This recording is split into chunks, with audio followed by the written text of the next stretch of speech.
Bab 889. Batu giok yang tidak biasa. Kapan kamu?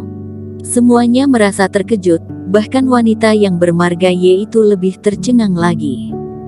Matanya indahnya menatap Erik dengan tatapan yang berbeda.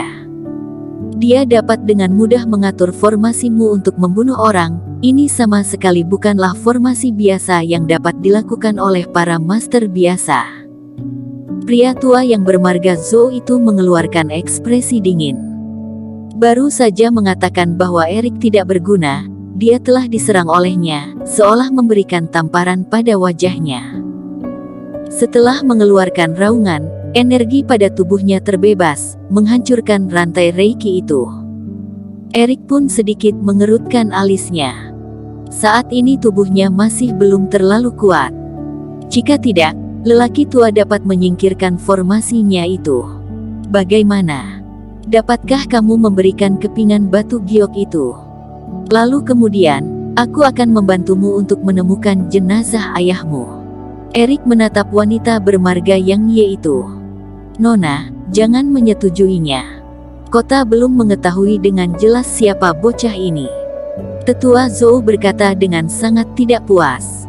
Tidak masalah jika belum mengenal. Namun ada beberapa orang yang tampak setia, namun kenyataannya mereka mungkin lebih berbahaya daripada orang asing. Dengan sedikit tersenyum, Erik menatap tetua Zhou, lalu kemudian berkata kepada wanita itu, "Tidakkan kamu merasa seperti itu juga?"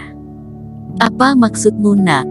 Tetua Zhou berkata dengan marah, "Aku telah bersama dengan keluarga Y selama beberapa dekade. Bagaimana bisa aku berbahaya?" Wanita itu menatap Erik, lalu dia tiba-tiba berkedip selama beberapa kali, kemudian berkata, "Tuan Zhou yang setia, aku harap kamu tidak mencari masalah dengan orang lain. Aku dapat memberikannya padamu, tapi kamu harus berjanji untuk membantuku." Wanita tampak yakin akan keputusannya, lalu memberikan pecahan batu giok itu kepada Erik. Itu sungguh mengejutkan orang-orang yang ada di sekitarnya. "Nona, tindakanmu itu terlalu berisiko." Bahkan wanita tua itu tidak bisa menahan tetapi menggelengkan kepalanya. Namun jalan menuju jurang gelap itu terlalu berbahaya. Akan lebih baik jika ada banyak orang yang dapat membantu. Bahkan jika ternyata dia hanya berbohong, bukankah masih ada kalian? Wanita itu berkata sambil tersenyum. Setelah mengambil kepingan batu giok itu, Erik pun dapat merasakan energi yang ada di dalamnya. Dalam beberapa waktu dia dapat merasakan kenyamanan. Retakan akibat pergerakan langit itu telah sedikit pulih, ternyata ini sesuai dengan apa yang dia harapkan.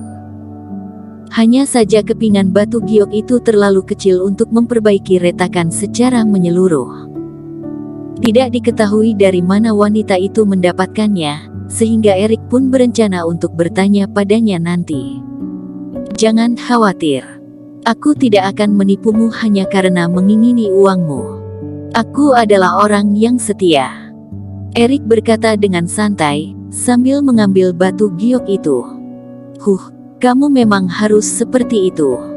Aku akan terus mengawasimu.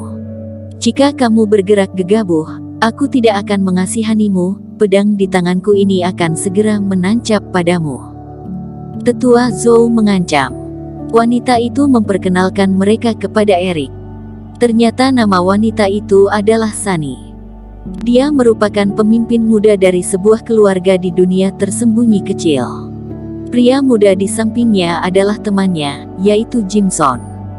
Lalu wanita tua dan pria tua lainnya itu merupakan tetua dari keluarga Y selama bertahun-tahun. Dunia tersembunyi kecil, apakah masih ada dunia tersembunyi seperti itu? Erik merasa sedikit penasaran. Pada kota G hanya terdapat 8 keluarga besar dengan 3 marga dari dunia tersembunyi. Itu semua sangat kuat dan tak tertandingi, sedangkan dunia tersembunyi yang terbesar, ialah Sekte Dua Roh yang telah ditutup karena suatu kecelakaan. Tentu saja. Sunny menganggukkan kepalanya, kota G merupakan lokasi terbesar di mana dunia tersembunyi berada.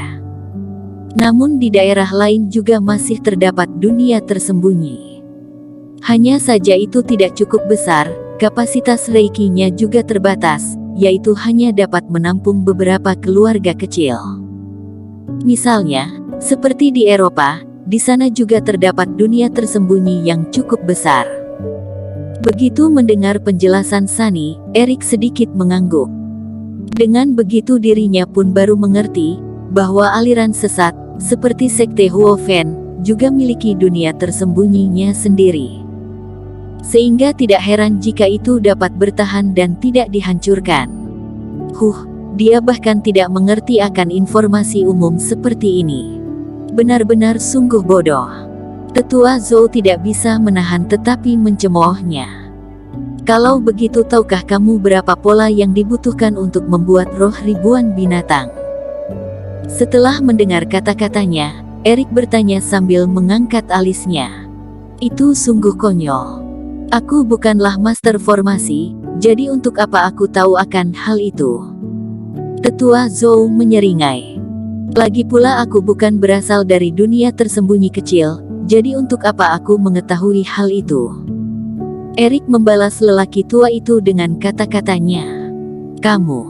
Dengan ekspresi kaku pada wajahnya, Tetua Zhou mendengus dengan penuh amarah. Sunny yang ada di sampingnya pun tersenyum sambil menggelengkan kepalanya. Beberapa orang itu berjalan puluhan kilometer, dengan cepat tiba di sebuah jurang besar. Terdapat retakan yang begitu besar, seolah-olah telah dibelah oleh orang yang berkekuatan besar, menembus sejauh puluhan mil. Itu sangat dalam, bahkan tidak dapat terlihat ujungnya, hanya kabut hitam yang terus muncul. Sedangkan kedua ujung retakan itu berjarak sekitar 1 kilometer, yang dapat disebut sebagai jurang. Inilah jurang gelap. Ayahku turun ke bawah untuk mencari harta karun, namun dia meninggal di dalamnya. Sunny melihat ke bawah, menunjukkan ekspresi yang kompleks pada wajahnya. Sunny, jangan khawatir. Aku akan membantumu menemukan ayahmu. Jimson berkata dengan lembut. Terima kasih, Kak Liao. Sunny tersenyum, ekspresinya tampak begitu manis sehingga membuat Jimson tidak dapat menahan tetapi terlihat lebih lembut. Erik pun berjalan hingga ke tepi jurang itu, lalu dia melihat ke bawah. Dia hanya dapat melihat kegelapan, kemudian merasakan pergerakan angin yang tidak teratur terus bertiup, membuatnya merasa kedinginan. Bahkan kerohanian telah terhalang oleh angin itu, sehingga dia tidak bisa menerawang lebih jauh. Seiring kebut itu membubung tinggi, Erik dapat merasakan ada energi yang berbahaya. Sepertinya kegelapan itu menyembunyikan banyak binatang buas yang memangsa manusia. Tempat ini tidaklah sederhana, energi Yin sungguh kuat. Ibis Fu tidak dapat menahan diri, tetapi berkata, jika saja ada kultivasi iblis yang kuat di sini, maka tidak akan perlu repot-repot. Sayang sekali Dayton tidak datang ke sini. Dia pasti sangat menyesal. Bahkan mungkin saja di sana memang benar-benar ada kultivasi iblis. Erik pun juga merasa pilu bahwa ayah Sunny yang sepertinya sangat berkuasa, telah meninggal karena masuk ke dalam sini dengan gegabah. Tuan Cheng, giok ini untukmu. Ini dapat membantumu untuk menahan udara dingin.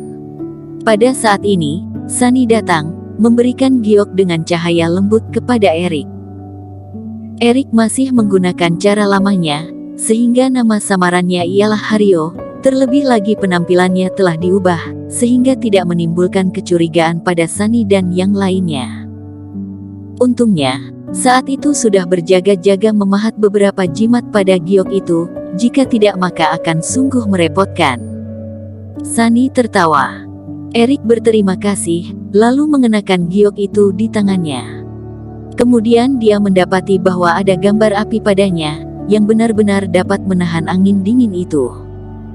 Setelah memikirkannya, Erik mengeluarkan pisau pahatnya, lalu menambahkan jimat di sisi lain batu giok itu. Tiba-tiba, suhu giok di tangannya itu naik. Bahkan beberapa orang yang berada di dekatnya merasakan udara panas, menghindar dari udara dingin. Beberapa orang itu pun tidak dapat menahan kekaguman mereka dengan menatapnya dengan heran. Tuan muda, ternyata kamu mengerti tentang jimat juga. Sunny juga dibuat sedikit terkejut. Aku hanya mengerti sedikit. Giok kalian ini terlalu sederhana. Jika kalian memerlukannya, aku dapat menambahkan jimat untuk kalian. Erik berkata.